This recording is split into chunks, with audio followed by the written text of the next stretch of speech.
ang mga ulo sa nagbagang balita. Weather forecast. Low pressure area duol sa Palawan nag-trigger sa weather alert. Sa local news, nagkadawat og atensyon ang kapulisan sa Kitaw-Taw, Bukidnon sa usa ka tawhana nga gipanag-iya sa krimen sa pagpatay sa usa ka 22 anyos nga lalaki.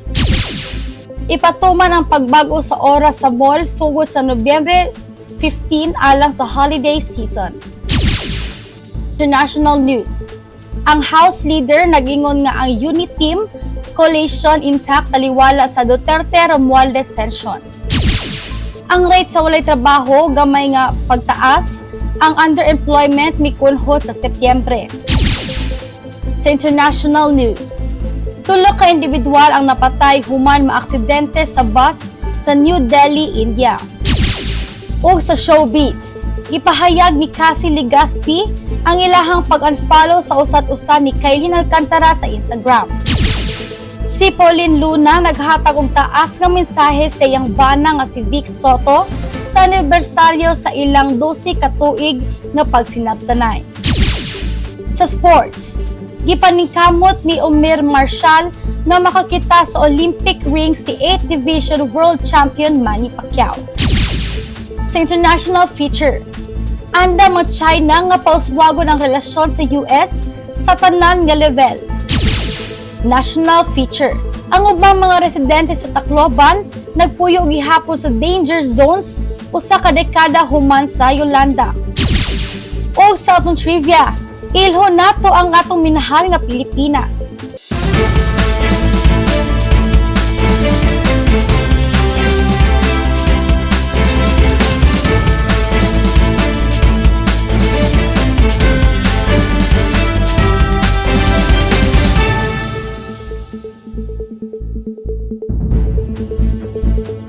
Good morning Philippines, magandang umaga Luzon ug maayong adlaw Visayas ug Mindanao. Adlaw Huwebes, Nobyembre 9, 2023. Ako yung alagad sa balita, Athalia Saniel. Ug magpadayon tagpamina diri lang sa Pinoy Rap News Channel. Weather forecast.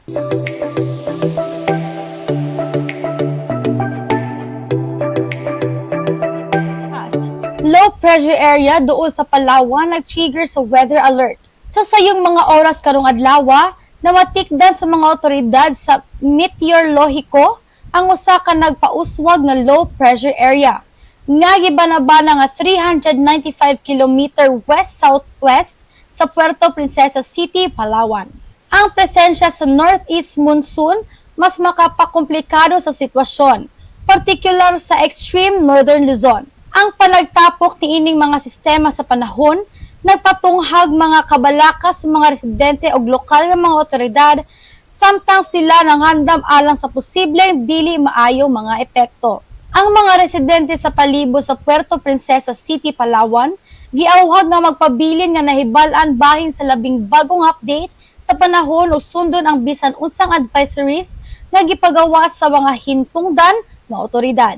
Ang pagkaandam maoy yawe o gitambagan ang pag-secure sa mga luag nga butang. Magbinantayon batok sa posibleng pagdahili sa yuta o kalit nga pagbaha o magpabilin sa sulod sa balay sa panahon sa dili maayong panahon.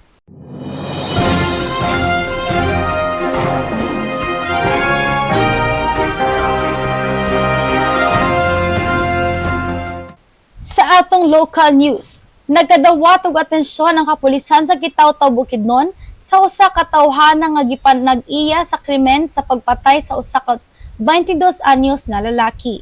May gipaningkamutang pagdakop ang kapulisan sa usa ka tawhana nga gikonsiderang person of interest sa insidente sa pagpatay sa usa ka 22 anyos nga lalaki sa Puro 4, Sinuda, Kitaw-Taw, Bukidnon niadtong November 7 sa gabii. Ang biktima mao si Melvin Salindong Mandayanon, usa ka construction worker ug mulupyo sa maong dapit. Sumala sa unang investigasyon, gipusil patay ang biktima samtang nag-inom sa usa ka sari-sari store kauban ang iyang mga higala.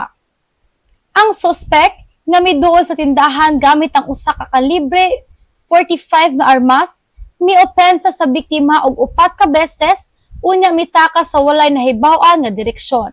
Ang biktima nahimong dead on arrival human gidala sa ospital. nga nag-angkon og samad sa nahung, suwang ug tiyan. Sumala ni Giselle Longakit, ang Information Officer sa Bukidnon Provincial Police Office, posible nga personal nga hinanaling ang motibo sa pagpatay. Dako ang posibilidad nga personal grudge kini ug atong nasayran nga ang kining biktima during sa celebration nga night jam is nakainom ug naa siya'y nakalalis nga identify verbal argument ug si victim iyang gibunalan og long neck nga tandway ang iyang nakalalis. Work-related wala siya'y other tao na engkwentro except sa October 31, 2023 nga dako ang posibilidad nga mao ang rason sa iyang engkwentro is maupod ang possible nga nagpusil kaniya because wala siya'y lain na lalis except atong kagabi una. Ingon ni Bukidnon PPO Information Officer Giselle Longakit. Nag-ingon nga una nang hitabo ang insidente o giingong adunay nahitabo nga sala ang biktima. Ipatuman ang pagbago sa oras sa mall sugod sa November 15 alang sa holiday season. Ikatakdang ipatuman sa November 15 ang pagbago sa oras sa mall. Human nga gipagawas ang paghangyo gikan sa usa ka dako nga mall nga mahimong palambo ang oras sa pag-ablis sa mga mall sa syudad nga giaprobahan na kini. Sumala ni Committee on Trade and Commerce Chair Councilor George Gokking, ang tumong sa pag-adjust sa oras mao ang paghatag og kahigayunan sa mga tawo nga makabisita sa mall human sa ilang trabaho. Giklaro usab niya nga gilauman ang mas daghang shoppers tungod sa pagselebrar sa holiday season. Busa ilang gipasiugda nga buksan ang mga malls hangtod sa alas 10 ngadto sa alas 11 sa gabii. Mall hours will be open from 10 to 10 o 10 to 11. Kanang mall hours pwede ba na mainat? Ang mahitabo ang mga shopper dili na magdali.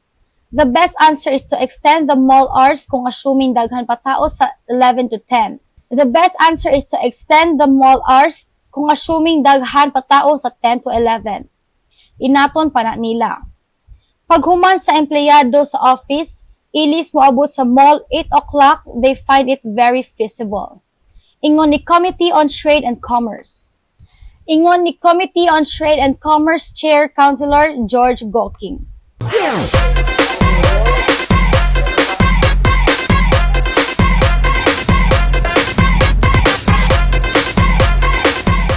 Ang atong Pinoy Rap Team ng gawas og nag-feature nila ang isa ka ukay-ukayan diri sa syudad nga ang DCOOTD og naatay gipang interview nga lalaki kundi namalit siya sa ukay-ukayan ug ato ning tanawon. Maayong buntag ka natong tanan ata karon diri sa DCOOTD nga ukay-ukayan. Then sa among pagsuroy-suroy amo nakita nga barato gyud sila sa halos ukay-ukayan diri sa Cagayan. Like sa ilahang jacket is mupalo ra siya og 250, pwede na pang masinasa nga panglakaw. Sa ilang whole dress barato ra kaayo tag 120. Or usahay depende po na siya sa brand nga ilang paliton, pero ang pinaka-branded gyud diri nga mas ingon sila nga mahal, dili pod kay siya mahal kay affordable ra gyapon is 500. Then sa ilahang mga pants naara pod sila tag 50, na tag 120, depende ra gyapon sa ilahang brand nga ilahang baligya, ilahang price. Then sa mga shorts barato lang gyapon kay sa ilahang mga shorts pants bisan pa sa mga pangkatulog ng mga gamit, mupalo ra siya og tag 25 pesos to 50 pesos. So inana ra gyud ka barato diri sa ukay-ukayan mo na ang uban nga katong sakto lang gyud pud og budget. Dere po sila taman gyud nga kuan kay makita naman po nila ang sa ukay-ukayan nga naalang gyapon yung mga branded. So dili ra gyapon ikabalaka ang mga presyo no. Muna kanang sa kasagaran sa mga Pilipino sa karon nga panahon labi na nga lisod gyud ang panahon. Una na ilahang kanang laing option is ang pagpangukay. Kay sa pagpangukay, di man nila usay makita ang kanang tanan nilang gusto nga mapalit para sa ilahang attire. Ilang pinaka-the best attire ng ilang pagkasuoton. Usay kanang pangbalay lang gali. Gwapo lang gyapon siya, pero at least sa ilahang kanang mangukay sila, kanang na-enjoy nila ang pagpangukay. Natay kanang usa ka batan-on nga akong nakita nga gapili-pili diri ukay-ukay ato sa ni siyang kanang interviewon kung unsa kay iyang ganan sa ukay-ukay ug ganung diri gid siya mangukay. Hello sir, maayong buntag. Ng buntag po. Si pangalan na to, sir? Nachat. Nasyat? Taga-asa ka, sir? Kaswagan.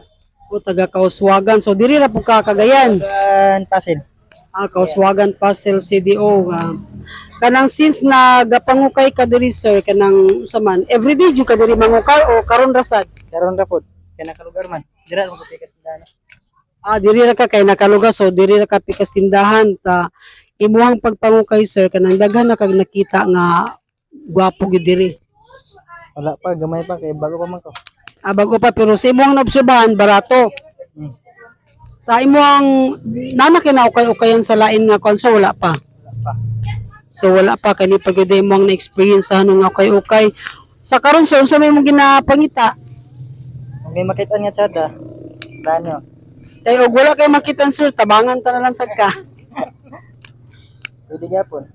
Mausad, pero kani mo sa pang Japons ni siya, pang formal attire o kanang pang groggy lang. Sagasa ni, ragids ni. Pang ragis din, groggy ni Lele. So,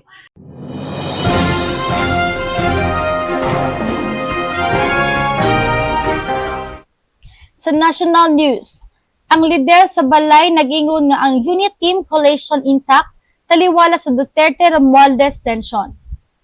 Gipanghimakak ni House Majority Leader Manuel Jose Dalipe ni atong Miyerkules nga adunay gubot ang unit team sa administrasyon taliwala sa giingong pagkahulog sa duha sa mga membro ni ini. We still have the unit team. In fact, we are focused on trying to accomplish even more of what is needed from the House of Representatives so we can even transmit it earlier to the Senate so they can also pass important legislations, ingon ni Dalipe.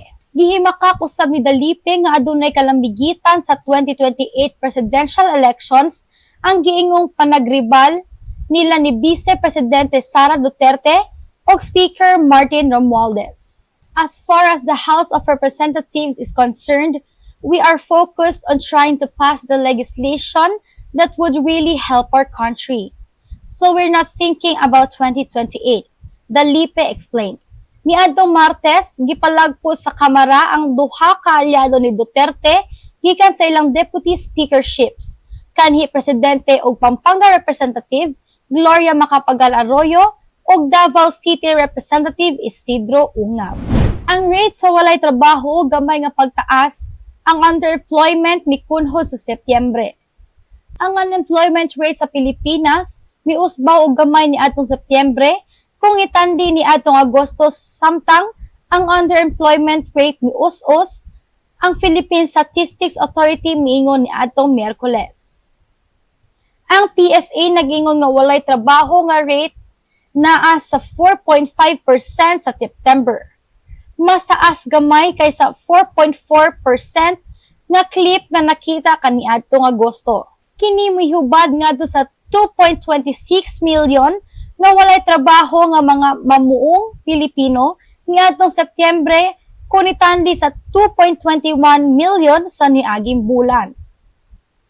Ang sektor sa serbisyo nakahimo sa labing dako nga ginansya sa mga trabaho nga gidugang ang PSA miingon. Ang dato sa PSA napakita nga ang accommodation o food service nga mga aktibidad nakadugang og 608,000 katrabaho sulod sa bulan.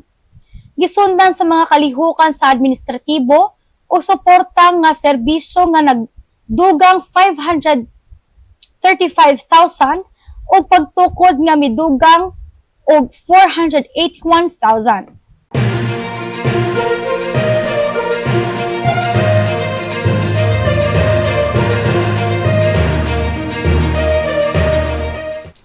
Sa international news, tulo ka individual ang napatay human maaksidente sa bus sa New Delhi, India. Sa New Delhi, India, usa ka trahedya ang naitabo human nga nabangga ang tulo ka mga pedestrian sa usa ka bus. Nahitabo kini sa oras nga 8:20 sa kabuntagon karong adlaw samtang nagpaabot sa schedule nga biyahe ang tulo ka pasahero sa Pandit Nehru Bus Station. Ang baguhay na hidangat nga bus nga gipanag-iyahan sa Pradesh State Road Transport Corporation. Kalit na lamang milahos sa iyang direksyon. nga miresulta sa pagkalas sa kinabuhi sa tulo ka biktima. Ang maong insidente nagdulong sa mga kamatayon sa mga pedestrian nga nagahulat lamang sa saktong oras sa pagsakay sa maong bus. Ang kumpanya nga nagdumala sa bus niilaag og kasubo og miingon nga misaad na og hinabang ngadto sa pamilya sa mga napatay. Ganiha pa lang ilang gipahayag ang ilang pagtambag sa tanang gikadaugan sa maong trahedya ug gisiguro ang ilang kooperasyon sa tanang aspeto sa investigasyon. Sa karon padayon pa nga gipaubos sa masusig nga investigasyon sa kapulisan ang nahitabo aron masayran ang hugot nga detalye sa kung paano kini nahitabo ug aron makapahamtang og hustisya sa mga biktima. Ang otoridad nagmando usab og pagpahamtang sa sanksyon ngadto sa mga responsable sa kining disgrasya sa kalsada.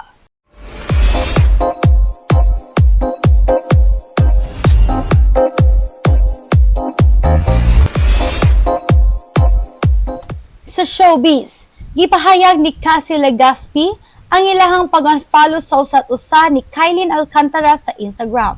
Gibutyag ni Cassie Legaspi ang iyang pagbuak sa pagkahilom may tungod sa ilang desisyon nga pag-unfollow nila ni Kylin Alcantara sa usa ka sa ilang social media accounts. Kini nahitabo human gipangutana siya sa usa ka miyembro sa press ato sa usa ka press conference alang sa ilang bagong pelikula nga When I Met You in Tokyo. Sa gitna sa maong press conference, gitukod ni Cassie ang kasinatian sa ilang pag-unfollow.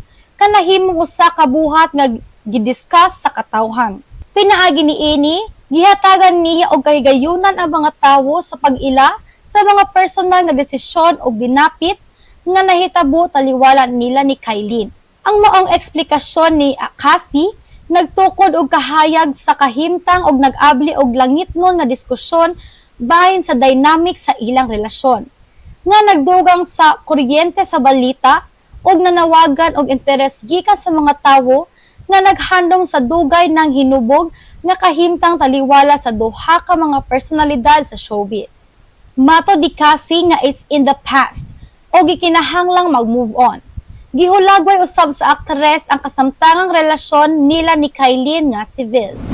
Si Pauline Luna naghatag og taas nga mensahe sa iyang bana nga si Vic Soto sa anibersaryo sa ilang ika-12 ka tuig nga pagsinabtanay. Si aktres Pauline Luna napakita og maayong gibati ngadto sa iyang bana nga si Vic Soto sa matag 12 ka tuig sa ilang kaminyoon pinaagi sa usa ka heartfelt nga mensahe. Subay sa gipost ni Pauline sa iyang social media, makita ang usa ka mahinayong hulagway nga gipakita sa ilang Japan trip, diin gipahibalon niya ang iyang kalipay sa pagsambit sa caption na 12 years in my life partner, I am so blessed to have in this gift called life. Ang maong pagbahin-bahin nagdala og kahumot sa ilang kahimtang sa kasal.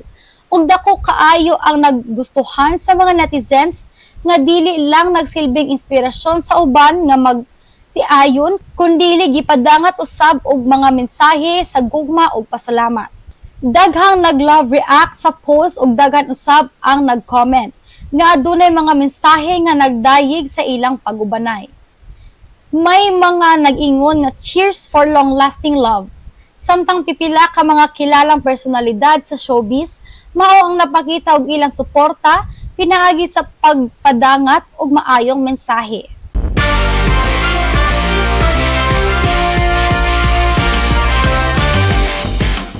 Sa sports, gipaningkamot ni Umir Marshall nga makakita sa Olympic ring si 8th Division World Champion Manny Pacquiao. Si Umir Marshall napakita og interes sa pag-observe sa posibleng kaatbang niya sa 2024 Paris Olympics. Gipadayag ni Marshall ang iyang kahingwa nga makakita siya ni Manny Pacquiao ang 8th Division World Champion nga magsulod sa Olympic ring sunod tuig. Sa iyang gipadayag, gi-highlight ni Marshall ang potensyal nga positibong epekto sa iyang kumpiyansa kung mahimong makita ang presensya sa usa ka world champion sama ni Pacquiao sa Olympic competition. Ang maong ideya nagdala og bag-ong aspeto sa Olympic landscape nga naghatag og inspirasyon dili lamang sa mga bagong henerasyon sa mga atleta kundili sa tibuok nasod. Sa kasamtangan ng Philippine Olympic Committee misubmit og usa ka espesyal nga hangyo ngadto sa International Olympic Committee aron masusi nga masabtan ang kondisyon sa pag-qualify ni Pacquiao sa Paris Olympics. Kung matagaan og aprobasyon ang exemption alang kang Pacquiao, posibleng makakuha siya og spot sa Olympic pinaagi sa pagsalmot sa qualification tournament sa Italy ug Thailand sa sunod tuig. Kini usa ka makahulugang hinuon nga asoy sa dalan alang sa atletang Filipino ug sa nasod nga adunay dakong pagtahod kang Manny Pacquiao.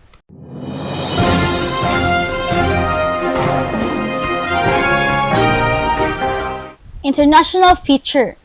Anda mga China nga pauswagon ang relasyon sa US sa tanan nga level.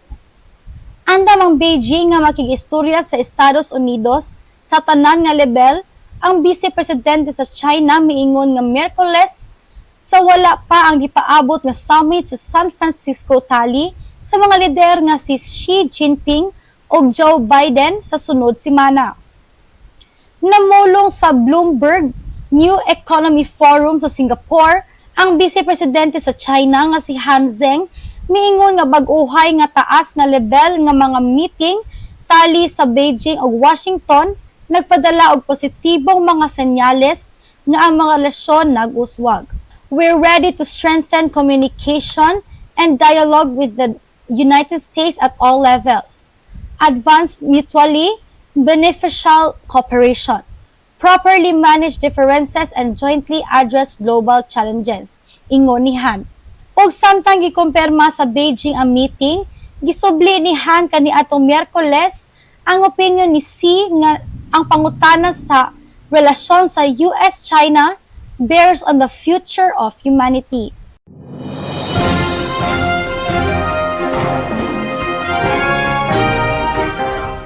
National feature. Ang ubang mga residente sa Tacloban nagpuyo gihapon sa danger zones usa ka dekada human sa Yolanda. Pipila sa mga residente sa Tacloban nagpuyo pa duol sa mga komunidad sa baybayon nga gimarkahan nga danger zones usa ka dekada pagkahuman sa Super Typhoon Yolanda. Nagbilin sa libuan nga patay og milyon-milyon nga walay puy-anan, giingon ni Tacloban Mayor Alfred Romualdez kaniadtong Miyerkules. Gisultihan ni Romualdez ang ANC nga padayon pa silang nagtrabaho aron mabalhin ang nahabilin nga mga residente kiskan sa mga danger zones ngadto sa mas luwas nga mga lugar. Giingon niya nga ilang gihawan ang 70% sa mga peligro nga mga zone o gibalhin ang hapit 40,000 nga mga pamilya sa amihanan sa lungsod nga iyang namatikdan nga usa ka very safe nga lugar. Aton sa pagkagunob sa Yolanda ni atong 2013, ang mga balay og edipisyo sa kabaybayunan giisip nga luwas nga gamiton isip mga evacuation center sa Leyte ug Samar nga mga isla na puno sa mga storm surge nga moabot sa 5 ka metros ang gihabugon. Matod niya nga si Department of Human Settlements and Urban Development Secretary Jose Jerry Acuzar, misaad og 100 million nga pundo alang sa pag-ayo nga moabot in the next few days.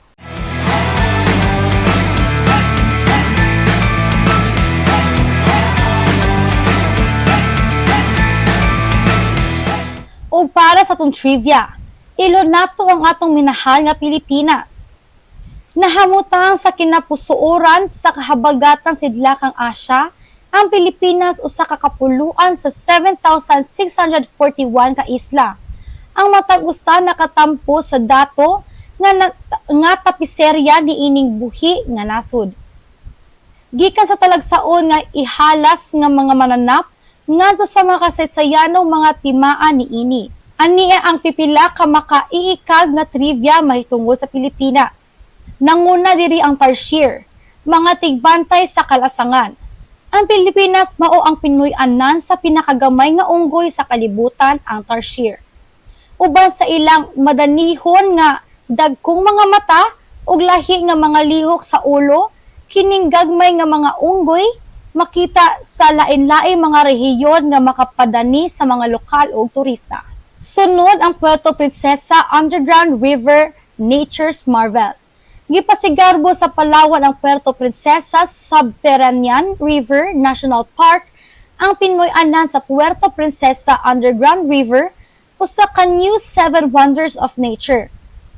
Ang pag-navigate sa misteryosong katubigan niini nagpadayag sa kitang-ngad-an nga mga porma sa anpong nga nagpakita sa mga natural nga katingalahan nga daghan sa nasod.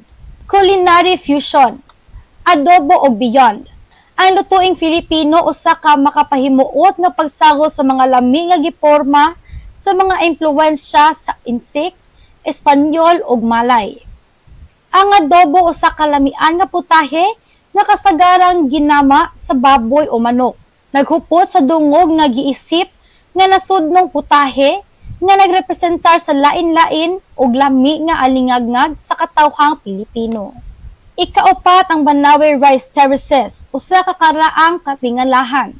Gitawag nga 8th wonder of the world, ang Banawe Rice Terraces sa Luzon, nagbarog isip testamento sa advanced agricultural engineering sa mga lumad nga ifugaw.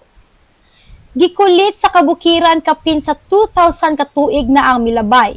Kini nagpabilin nga usa ka madanihon nga simbolo sa malungtarong mga gawi sa pag-uuma. Ikalima kini ang coconut capital sa kalibutan. Nailhan ang Pilipinas isip unang producer sa mga lubi sa tibuok kalibutan. Uban sa halapan nga mga plantasyon sa lubi nga nagsangkad sa mga talan-awon niini. Ang nasod nakaangkod sa angayan nga titulo nga the coconut capital of the world. O gikaunom ang pagka-maabi-abihon sa mga Pilipino, labaw pa sa tradisyon. Ang pagka-maabi-abihon sa mga Pilipino kay legendary, o ang kostumbre sa pagsalubong, pagdala og mga regalo para sa mga higala o pamilya, human sa usa ka panan-aw nagpakita sa kainit o kamanggihagiton. Nagpakita sa kainit o kamanggihanatagon nga nagkaugamot pag-ayo sa kultura. Mao kini ang mga gamay lang mga trivia about sa Pilipinas, pero daghan pa kini ma-search ninyo sa Google kung say trivia about sa Pilipinas.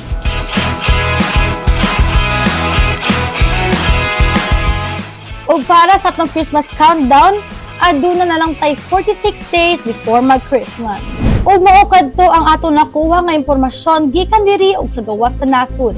Padayon og paminaw og paglantaw. Please subscribe, follow, like, and share Pinoy Rob on YouTube channel. Ug daghang salamat sa inyong pagtanaw o paminaw sa Pinoy Rob News Channel Cagayan de Oro. Ug ako nagahangi usa nga mag-support and subscribe and turn on notification for more updates and info. Subli, daghang salamat ug dalaygo ng Dios.